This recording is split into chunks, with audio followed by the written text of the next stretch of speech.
రోజాకైతే నిన్న తిరుపతి ఈస్ట్ పోలీసులు ఒక నోటీస్ అయితే జారీ చేశారు. వాస్తవానికి దీని మీద గతంలోనే కేసు నమోదైంది. అయితే రోజాతో పాటు మాజీ టీటీడీ చైర్మన్గా ఉన్నటువంటి బోమాన కరుణాకర్ రెడ్డికి కూడా నిన్న అదే ఈస్ట్ పోలీసులు అయితే నోటీసులు జారీ చేశారు. సో ఎందుకు ఈ నోటీసులు ఏంటి రీజన్ అంటే, గతంలో తమ నాయకుల మీద అలాగే మహిళల మీద అనుచిత వ్యాఖ్యలు చేస్తూ కథనాలు ప్రచురించారు అనే ఉద్దేశంతో ఒక పత్రికకు చెందినటువంటి ప్రతులను బహిరంగంగా కాల్చివేయటం జరిగింది. సో అంటే ఆంధ్రజ్యోతిలో గతంలో కొన్ని కథనాలు వచ్చాయి, అది మాకు ఇబ్బందికరంగా ఉందనేది వీళ్ళ వాదన. సో ఆ ప్రతులను కాల్చివేయటంతో ఏం చేశారు అంటే దాని మీద కేసు నమోదు చేశారు. అప్పుడు ఎవరో దానికి సంబంధించినటువంటి విలేకరులు ఎవరో కంప్లైంట్ ఇచ్చుంటారు, దాని మీద ఒక కేసు నమోదు చేశారు. వాస్తవానికి వీళ్ళు ఎందుకు కాల్చివేశారు అంటే వాళ్ళకి యాంటీగా వార్తలు వచ్చాయని. నిజంగానే వాళ్ళకి యాంటీగా వార్తలు, ఇప్పుడు ఒక తప్పుడు వార్త వచ్చింది అనుకోండి ఫర్ ఎగ్జాంపుల్, దానికి మీరు వివరణ అడగవచ్చు, లీగల్ నోటీసులు ఇవ్వచ్చు, కోర్టు ద్వారా ఫైట్ చేయొచ్చు. సో రకరకాల ఆప్షన్లు ఉన్నాయి. సో ప్రతులను తగలేయటం అనేది ఒక రకంగా ఇదిగానే ఉంది. ఎందుకంటే నిజంగానే ఆ అసత్య కథనాలు వస్తే ప్రతులను తగలేయాలంటే రోజు సాక్షి ప్రతుల్ని తగలేసేయాలి, రోజు సాక్షిలో వచ్చే పేపర్లన్నీ కూడా తగలేయాలి. మరి అలా చేస్తున్నారా? చేయట్లేదు కదా. సాక్షిలో వచ్చే రోజు సాక్షిలో వారమును తారీఖు తప్ప మిగతా అన్ని అబద్ధాలే ఉంటాయి. అందులో నిత్యం బురద జల్లే కార్యక్రమాలే కదా చేపట్టేది. మరి అలాగని చెప్పి ఆ ప్రతులను తగలబెడుతున్నారా? తగలబెడితే పత్రికా స్వేచ్ఛ మీద దాడంటారు.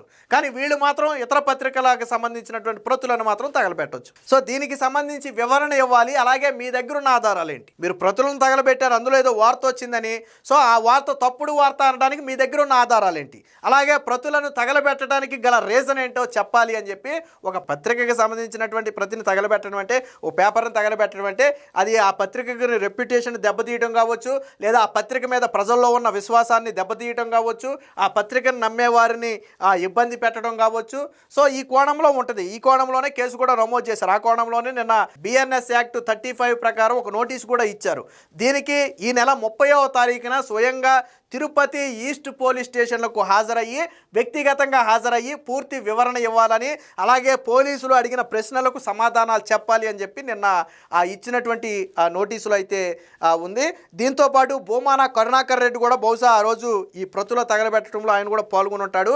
ఆ బోమాన కరుణాకర్ రెడ్డికి కూడా నిన్న నోటీసులు ఇచ్చారు. అయితే వైసీపీ ఏమంటుందంటే ఇది రాజకీయ కక్ష సాధింపు అని చెప్పి నిన్న వైసీపీ ఛానల్స్ సాక్షిలో కావచ్చు లేదా సోషల్ మీడియాలో కావచ్చు ఇది కక్ష సాధింపు అన్నారు. వాస్తవానికి ఇది చిన్న విషయం, నేను అనుకోవడం చిన్న విషయం.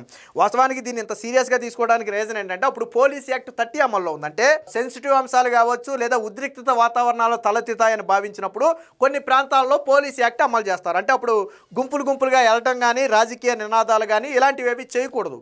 సో కానీ ఆ రోజు 30 యాక్ట్ అమలులో ఉన్న సందర్భంలో రోజా కావాలని దాన్ని ఉల్లంఘిస్తూ కొంతమంది జనాన్ని క్రౌడ్ని పోగేసి ఆ రోజు ప్రతులు తగలేయడం ద్వారా నిబంధనలు ఉల్లంఘించారు అనేది కూడా పోలీసుల ఆరోపణ. వాస్తవానికి వేరే ప్రాంతాల్లో తగలేసి ఉంటే అలాగ ఉండేది. బట్ అక్కడ 30 యాక్ట్ అమల్లో ఉన్న సమయంలో దాన్ని ఉల్లంఘించారు అనేది పోలీసుల తరపు వినిపిస్తున్నటువంటి వాదన. ఇంకోటి ఏంటంటే నిజంగా రోజాని ఇబ్బంది పెట్టాలంటే ఆల్రెడీ ప్రభుత్వం దగ్గర ఒక ఆయుధం ఉంది, వజ్రాయుధం ఉంది. ఏంటో తెలుసా? ఆడుదాం ఆంధ్రాలో 100 కోట్ల స్కామ్. సో దీనికి సంబంధించి ఆల్రెడీ విచారణ జరిగింది, కమిటీ రిపోర్ట్ కూడా ఇచ్చింది. సగ ప్రభుత్వం వద్ద భద్రంగా రెడీగా ఉంది. తర్వాత ఎప్పుడు చర్యలు ప్రారంభిస్తారనేది మనకు తెలియదు అనుకోండి, బట్ ప్రభుత్వం వద్ద నివేదిక ఉంది. నిజంగా రోజాని ఇబ్బంది పెట్టాలంటే స్టేషన్కి పిలిచి నోటీసులు ఇచ్చే ఇలాంటి చిన్న కేసులతో ఇబ్బంది పెడతారో నాకు అర్థం కాల.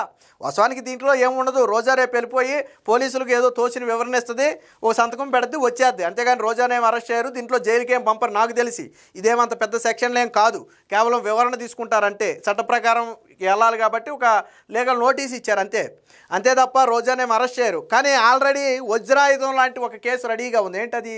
ఆడుదాం ఆంధ్రాలో స్కామ్. దాంట్లో రోజాతో పాటు బైరెడ్డి సిద్ధార్థ రెడ్డి పాత్రతో పాటు నాడు శాప్ ఎండీగా ఉన్నటువంటి వ్యక్తి పాత్ర కూడా ఉందని ఆల్రెడీ విజిలెన్స్ ఒక క్లియర్ రిపోర్ట్ ఇచ్చింది. అధికారులు ఎవరైతే ఈ ఆడుదాం ఆంధ్ర స్కామ్లో పాలు పంచుకున్న అధికారులు ఉన్నారో వాళ్ళ మీద శాఖాపరమైనటువంటి చర్యలు తీసుకోవాలని, సమగ్ర విచారణకు దీనికి సిఐడికి కానీ లేకపోతే ఒక సిట్ కానీ ఏర్పాటు చేయాలని కూడా ఆల్రెడీ సూచించింది.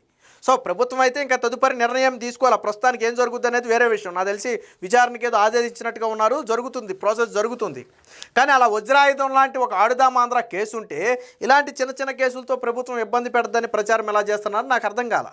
ఇది స్టేషన్కి వెళ్ళిపోయి స్టేషన్లో సంతకం పెట్టి వచ్చేసే ఒక చిన్న కేసు ఇది. ఈ చిన్న కేసుని వీళ్ళు రాజకీయంగా భూతత్వంలో పెట్టి నిర్ణయించి సాక్షిలో కావచ్చు, వైసీపీ సోషల్ మీడియాలో కావచ్చు, ఏదో రోజాని ఏకంగా అరెస్ట్ చేసేసారన్న స్థాయిలో ఫీల్ అవుతున్నారు. కానీ వాస్తవానికి రోజా ఆడుదామాంధ్ర అతిపెద్ద స్కామ్. ఎలా స్కామ్ అంటే అందులో కొన్న పరికరాలు నాణ్యత తక్కువ. అంటే ఫర్ ఎగ్జాంపుల్ ఒక క్రికెట్ బ్యాట్ కొన్నారనుకోండి, 500-1000 పెట్టుకుంటే రికార్డులో 3-4 వేల రూపాయలు చూపించారు. అలాగే మెటీరియల్ కొనకుండా కొన్నట్టుగా చూపించారు. కొన్ని ప్రాంతాల్లో క్రీడా పోటీలు నిర్వహించకుండానే నిర్వహించినట్టుగాను, దానికి భోజనాలు, వాటరు, టెంట్ సౌకర్యం, రవాణా సౌకర్యం కల్పించినట్టుగా రికార్డులు సృష్టించారు. సో ఇలా 1 కాదు 2 కాదు, అలాగా ప్రభుత్వ అనుమతి లేకుండా కొంత డబ్బులు వాడుకున్నారనేది మరొక ఆరోపణ. ఆడదామాంధ్ర అనేది పూర్తిగా అటర్ ఫ్లాప్ షో. దానికి 100 కోట్ల రూపాయలు ప్రభుత్వం నుంచి ఖర్చు పెట్టారంటే ఆ రోజుల్లోనే విమర్శలు వచ్చాయి. ఇప్పుడు విమర్శించడం కాదు, ఆ రోజే 100 కోట్ల రూపాయలు మేము కేటాయించాము అన్నప్పుడే అందరికీ అనుమానం వచ్చింది. ఏం పెట్టారు వీళ్ళు, ఏం చేశారు, 100 కోట్లు ఎందుకని. మీకు గుర్తుందా, అప్పట్లో క్రికెట్ బ్యాట్లు ఇచ్చారు వీళ్ళు. క్రికెట్ బ్యాట్ ఒక 2 బాల్స్ ఆడకముందే బ్యాట్లు విరిగిపోయాయి. అలాగే క్రికెట్ వికెట్స్ ఇస్తే, కీపీ వెనకమాల పెట్టే వికెట్స్ ఇస్తే అవి 2 బాల్ తగలగానే వికెట్ ఇరిగిపోయేది. పైగా దీని మీద ఆ రోజుల్లో జగన్ ముద్ర వేసుకుని రాజకీయ ప్రచారం, ఎన్నికలకు ముందుగా ఇది జరిగింది. ఎన్నికలకు 1 ఏడాది ముందు, దాదాపు 1 ఏడాది ముందు ఇది జరిగింది. అంటే యువతను తన వైపు మళ్లించుకోవడం కోసం వీళ్ళు పెట్టిందే ఆడుదామాంధ్ర. సందట్లో సడేమియాలాగా అందులో దొరికిన కాడికి స్కామ్ చేశారు. ఇందులో కేవలం రోజా పాత్రే కాదు, బైరెడ్డి సిద్ధార్థ రెడ్డి పాత్ర ఉందని కూడా విజిలెన్స్ అధికారులు తేల్చారు. సో విచారణ రేపొద్దున విచారణ ప్రారంభమైతే బైరెడ్డి సిద్ధార్థ రెడ్డి భోగోతం కూడా బయటపడుద్ది. ఎంత అవినీతి చేశారు, ఎలా అవినీతి చేశారు, ఎన్ని కోట్ల రూపాయలు రాష్ట్ర ఖజానాకు నష్టం పెట్టారు.